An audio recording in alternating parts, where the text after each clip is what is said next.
I'm Eric Lipsey, and this is Galt University. Today, I'm here with Amy Schield of Amy Schield Coaching. How are you doing today, Amy? I'm great, Eric. How are you? Outstanding. Thank you very much for taking the time to come on with us today to talk about time management. Now, I know that time management is just something that seems to just blow people out of the water for some reason. People have a hard time adjusting to it and getting control of it. Before we get into talking about that, though, I want to learn a little bit more about you for the sake of the audience as well. So maybe you could tell us a little bit about what life coaching is. Of course. And by the way, Eric, thank you so much for the opportunity. It's such a pleasure to be here with you and to share some time management tips with your Galt University audience. So, the term life coach is kind of a giant umbrella term for people who help other people. And there's not one defined set of services that every life coach provides. The particular style of coaching that I practice has a basis in cognitive behavioral therapy. And so what that means is that I help everyday people Mhm. to identify, manage, and shift their beliefs, thoughts, and emotions so that they can become the version of themselves that they want to be and achieve what they want to in life. So that's kind of a really long, drawn out way to Yeah, say I'm a mindset coach. awesome. Yeah, and I think that is something that's very important and very needed in this world today, for sure, especially in the business world with all the crazy changes we've had to go through just in the last 2 years. Maybe you could tell us a little bit more too about what inspired you to become a life coach. Sure. So I was at a point in my life where things were going pretty well, but I knew that I wanted more. I wanted to move beyond perfectionism, which is something that I struggled with for decades. I Hmm. wanted to gain more self confidence and really start going after my goals. Hmm. So I joined a self coaching program and then I started working with a one on one coach, and my life completely transformed. I didn't recognize myself in a very good way. And once I experienced that shift, I felt called to help other people make those same monumental shifts in their lives. And so I decided to get certified. Awesome. That's outstanding. I always like how you saw something in yourself and then you went after fixing your problem. Then you say, hey, you know what? I could be helping other people out with their problems as well. And then to just go for that. I think that's commendable for sure. Thank Awesome. you. All right, so let's jump into time management. As we spoke before, it is something that's easily understood conceptually, but why is it that people struggle with it so badly? So, just exactly like you said, time management is easy for us to understand intellectually. But Hmm. what trips so many people up is that time management is actually largely mind management, Ah, right? So, managing your time is actually a lot of heavy lifting for your brain. So first of all, there's a lot of critical thinking that goes into a well-planned project or a goal or mhm, a schedule for your week in your business. But as we all know, as business owners, things can pop up sometimes that we had no way of planning for, but that we need to address immediately. And mhm, so, number one, those kinds of things can really wreak havoc on your schedule. mhm, And number two, even if you do a really great job of planning your time in advance, you may still find that when it comes time for you to do a task or carry out an appointment on your agenda, that you're faced with things like overwhelm, confusion, fear of failing, or even lack of motivation. And if mhm. you're not managing your brain effectively when those Right. things come up, time Mhm. management is going to continue to be a struggle for you. Yeah, I can clearly see how that could be a problem. Like even for prioritizing, if it's something your reason for procrastinating, I guess could be different for each individual because you could be simply be procrastinating because you're afraid of failing. So you realize if you don't get started, then you don't have to look that thing in the face, or what I think Zig Ziglar said something one time about some guy he knew in the South who would say, "Well, if you got to eat a frog, you just don't want to stare at that sucker for too long." Right. So, it's just one of those things though where it's I can see how it could be challenging for people with if they're afraid of that. So how is that? How do you tackle that fear of not getting started because you're afraid, not that you don't know how to do it, it's just that you're afraid that it may not go well. So when these kinds of things come up in your brain, such as the fear of failing or feeling overwhelmed with, gosh, where do I start on this project, or even just not feeling like, hey, I just don't feel like doing this right now. Nothing has gone wrong, and Mhm, there's nothing wrong with you, right? Because your brain is actually carrying out kind of a pre-written program that mhm, is contained deep, deep inside and has been for a really long time to protect it, to protect you from what that part of your brain perceives as a danger to you, right? So mhm, just like you said, the fear of failing, um, your brain sees this task that you're kind of worried about as something that could cause you harm, could even potentially kill you. And mhm, so it sends off those alarm bells in your brain and says, hey, we should be afraid here. mhm. But a lot of times that process is carried out, whether you're being chased by a bear, which hopefully you never are, Right. or you have to give a presentation, right? Mhm, Our brains don't differentiate between those two situations unless we help our brain manage those. mhm. And so when you feel, for example, like you said, that fear of failing, um, first you have to notice what's going on. Okay, I notice that I'm really afraid here. Right. Um, and you have to understand that your brain's telling you a story, Mhm. and every thought that goes through your head is optional. And what I mean by that is you get to choose if you're going to believe your brain's story. Okay. Right. So I'm afraid of failing. Okay. If I do fail at this, what's the worst that could happen? Mhm. Well, I'll be embarrassed. Okay. Can I survive that embarrassment? Right. Yeah, I totally can. And so it's not that we coach the fear out of ourselves. Right. You just recognize the fear, acknowledge it, know that nothing has gone wrong, and then kind of bring the fear along for the ride with you. Like, fear can ride in the back seat, but it's not going to be in the driver's seat. Mhm. So you notice your fear, acknowledge it, bring it along, and then drive yourself forward to take action. Oh, that's awesome. That's a very good explanation for that. Very clear, and I like it that it's almost like you're saying it's a self mastery thing where you learn to master fear. You don't get rid of it, but you learn to control it rather than it controlling you, and that allows you to get to that project and manage that time and get that thing done instead of pushing it off and pushing it off because you're afraid of failing. That's really good. Now, Right, what? very much so, because we're all humans with human brains, and like I said, this is a natural survival instinct that is wired within your brain. And so there's always going to be fear, but the more that you confront it and get comfortable interacting with your own emotions, Right. including fear, the Mhm. easier it's going to be for you to manage. Yeah. No, that's great. All right, so shifting gears here a little bit on the subject of procrastinating, since that does have to do with the management of time. What about the people who just like to wait to the last minute to get things done, or sometimes don't get things done on time because they're just not managing their time well? So so those are kind of two different issues. Hmm. And so as far as folks who wait until the last minute to get things done, um, I was like that for many, many years.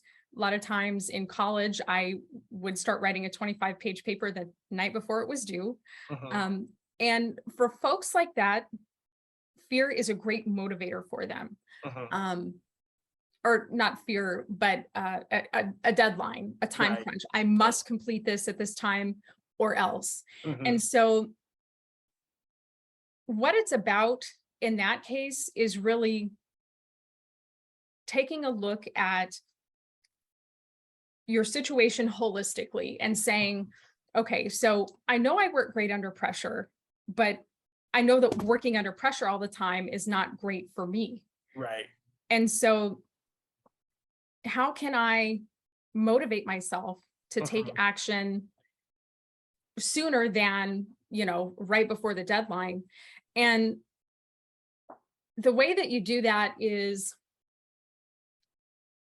really by developing your self-discipline and thinking about future you. So like, for example, if you were going to do a presentation and you needed 30 slides for it, and you normally would wait until 4 o'clock the day before that presentation is going to be due, think about yourself at 4 o'clock that day.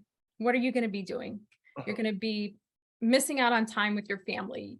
You're going to not be able to have dinner with your spouse. You're going to be up until midnight or 1 a.m. maybe perfecting these slides. You got to be up at 7 in the morning, give your presentation at 9. You're going to be exhausted, right? And you're not going to be setting yourself up for success. And so when you're in this kind of a situation, you have to think about what will me on the morning of the presentation be grateful for that I can do now? Right. What will me at 4 o'clock the day before the presentation wish that I had done if I do nothing until 4 o'clock? Right. And developing this kind of a relationship with yourself where you love yourself and you care for yourself so much that you think about what situations am I putting myself in if I take action now or if I wait and put it off. Got it. Now, I think you're hitting on some very good points here, because it really brings to light how important it is, how important time management is, because there are so many things that go into it. If you don't manage the time correctly and you're trying to crunch things out, are you really putting forth your best work? You know, when you're waiting to the last minute, when you could have taken your time and done a piece here, and a piece here over time, now you're having to push this whole thing out and you don't really even have time to check it, to make sure that it's what it needs to be at that time. So that waiting to the last minute can be a huge disadvantage. So even if an emergency come up, I imagine you get an emergency while you're waiting to do that thing at the last minute, and now you have even less time than you thought you were going to have to crunch it out. So yeah, so things like that, I imagine, are really big hindrances with time management. Yeah. Very much so. Yes. Yeah. That's a very good point. Now I want to talk a little bit about prioritizing, right? Because sometimes we have goals, sometimes there are little projects that we're doing. Some things are very small, some things take less time, some things are going to take a lot of time. Some projects are just critical and other things are just kind of, it'll be nice to get done, sort of thing. How does one go about prioritizing and setting a schedule or however to get those projects done in a manner that is effective? Okay, so this is a great question. And I have several points here that I want to hit on. And the first thing to consider when you are planning your time and prioritizing things in your schedule is that you really want to take a holistic approach to time management. And, many of us are really good at keeping up with the recurring day-to-day stuff that we have to do in business and in our lives. But it's also important to kind of zoom out and take a macro look at what's your purpose, what are your goals, what are your priorities as an individual, so that you can incorporate those into how you're spending your time now. So what this will do for you is it'll give you a really solid understanding of how your intermediate and your long-term goals fit into your everyday, because you'll have a clear picture of where you're at now and where you want to go. And then you can actually filter the tasks and priorities for those things down to monthly, weekly, and even daily goals and action items, so that you're not only working in your business, but you're working on your business to keep yourself moving ahead. Something else that I always tell people with regard to prioritization and time management is that you want to get your personal time and time with loved ones, the people who matter to you, on the calendar before anything else. Yes, right? And a lot of times we put ourselves last, and sometimes we don't spend as much time with our family as we would like to, because we're building and growing a business. I will tell you that setting aside time for yourself and setting aside time to work on the relationships that matter for you will help you be a happier, more fulfilled human being. And what Yes. that's actually going to do for you in turn is it's going to make you a more effective leader and a more effective business owner.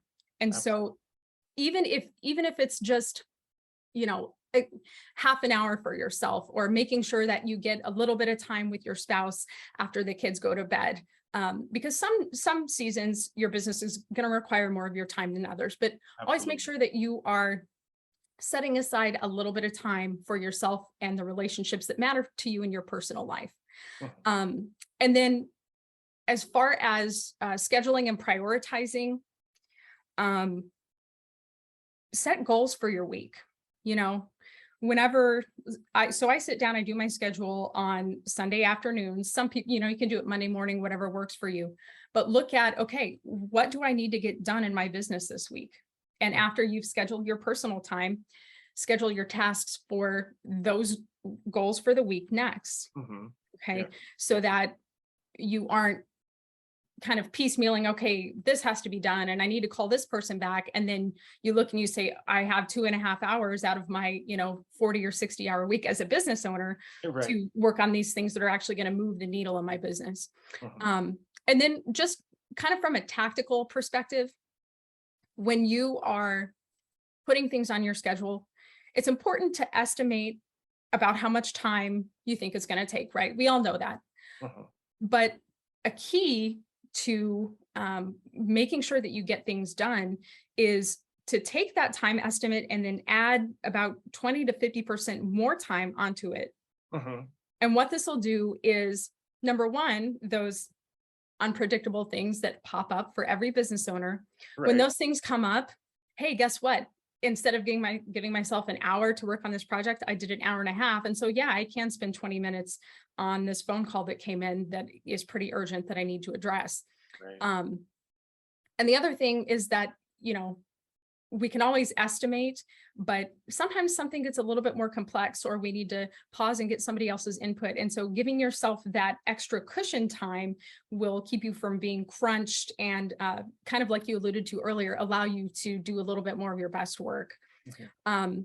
And then another thing that I recommend is add padding time between the things that are on your schedule. And this can be anywhere from 5 to 30 minutes. A lot of times I do kind of a happy medium of 15 minutes, just kind of depending on the task.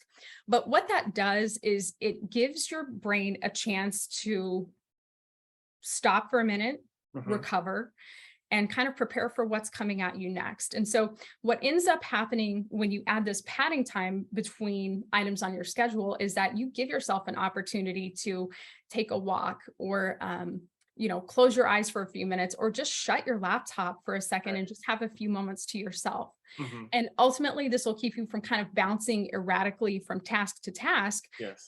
so that you're giving your brain a rest at regular intervals throughout your day. Mhm.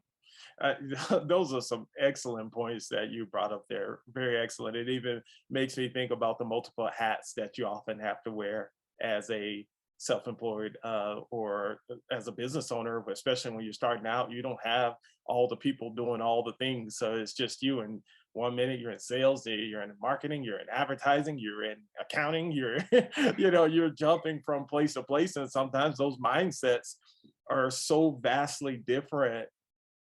And then the coaching piece is so different than the marketing piece of the business. And when you're doing all of these things and you're not allowing yourselves those gaps between to kind of shift over to the next mindset, because sometimes you have to just almost shock yourself into the next personality, not personality so much, but the next kind of um, mindset that you have to have going into that next project, because they are not the same. Especially for me, for writing, it is, I have to make a complete shift from anything else that I'm doing, because writing is not something that I just do, because I'm not going to sit here and just do crappy writing for 30 minutes or an hour. It's like, if I don't feel inspired with the writing, then I'd rather not write. And then once the inspiration hits me, if I taken that time, let the inspiration hit me, then my writing is more effective and it's better in that regard. So I totally get what you're saying there with those shifts between things. That's a very, very good point. And you made some other really great points as well. So thank you very much for that. One of the questions I wanted to go back to, or one of the statements that you made, and this is a little bit, I won't say it's off topic, it's still somewhat in the topic, but you mentioned in your business versus on your business. For the sake of the audience, I was wondering if maybe you could shed a little bit more light on what that means. Course. So working in your business is the day-to-day, the grind of serving your customers or clients. Mhm, Um, just like you alluded to, doing the accounting, doing your invoicing, closing out your books at the end of the month, mhm, returning emails, returning messages, basically keeping your business running. Working on your business is doing tasks that are going to move your business forward, mhm, growing your business. Um, so for example, that might be marketing, that might be creating a new offer that you're coming up with, or like you said, writing if you are if you're working on a book that you're going to publish. So working on your business are really long-term growth oriented projects and tasks that you are doing to take your business beyond where it is now. And mhm. working in your business is just going through the day to day. And you know what? Both of those are important, Right. right? If you're always working on your business, you're never serving anybody. And if you're only working in your business, you're not moving your business forward. Absolutely. Absolutely. Yeah, that makes perfect sense. Perfect sense. These are some really great nuggets that you're dropping here for people. So I hope they're taking notes or listening in and going to really take this and help them move forward with their time management. Now, I know there's some other things I'm going to want to have you on for to talk about because there's so many tools I believe that you have that you can offer to business owners. So we'll have to set up some time in the future to have further discussions for sure. But before we end, I also wanted to ask if there was anything that I might have missed that you wanted to share as far as the time management goes. I think maybe about the only other thing that we kind of touched on, but we didn't quite get to is the piece about motivation and just not feeling like you want to do it, right? Because we have our procrastinators that wait because they work well under pressure. Mhm. And then we have our procrastinators who just don't feel like doing, whatever it is that they need to get done. Yes. And this is again that survival part of your brain. Your brain is very tricky, right? Mhm. You're Absolutely. you've been living with your brain your entire life. And so it it knows how to kind of coax you into relaxing, not expending energy, and kind of maintaining the status quo. So if you struggle with motivation, if you get to something on your calendar and you just really don't feel like doing it, Mhm. um, the trick is really to kick your brain into gear and take that first action Mhm. to go ahead and do it anyway. Because we have this big myth in our heads, some of us do anyway. I know I certainly do, that we need to want to do the stuff that we have to Mhm. get done. Right. Like, oh, I just don't want to do it. Right. Well, as a business owner, especially when other people are counting on you, and even in other areas of your life, whether or not you want to, that person that's handing you money, they don't care, right? They want the Right. result. Absolutely. And so just recognizing that, hey, yeah, I don't feel like doing this. And you know what? I'm going to do it anyway. Great Mhm. example. I'm scheduled for hot yoga at noon today. I don't want to go, right? Yeah. I'm going to look like I just got out of a swimming pool, but I know that it's good for me. It's good for my Right. health. It's Mhm. going to help me be a stronger business owner, be more grounded, be more centered. And so I'm going to be there. Right. And Absolutely. that's just a small example of managing your brain when it comes to motivation. Yeah. It's kind of a bigger looking at the bigger picture type of thing, right? It's like I want this. I don't want that. But to get to this, I have to go through that. So Exactly. it's just one of those things you realize if you want that healthy lifestyle, then that heated yoga is part of that journey. So I don't want to deal with this right now, but because I want this, I'm gonna deal with that. Right. So yeah, very good point. Very good point. Love that. Yeah. All right. Well, that was all I had as far as questions. If you don't have anything else, the final thing is I would just like for you to let people know how they can get in touch with you via your website, email, phone number, whatever you want to share here. Yeah, of course. And thank you again, Eric, for the opportunity. It has been so great to spend this time with you discussing time management. And I really hope that your viewers were able to take away a couple of tips that will help them in their everyday to be more effective with their time management. So people can find me at amyschield.com, AMYSCHIELD.com. You can also find me under Amy Schield Coaching on Facebook and Instagram. I share free tips there several times a week. And so if anybody has any questions, feel free to reach out to me on Facebook or Instagram.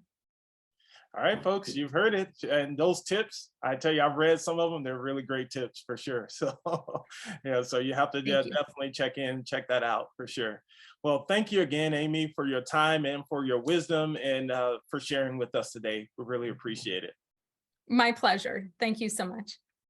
Until next time, this is Galt University.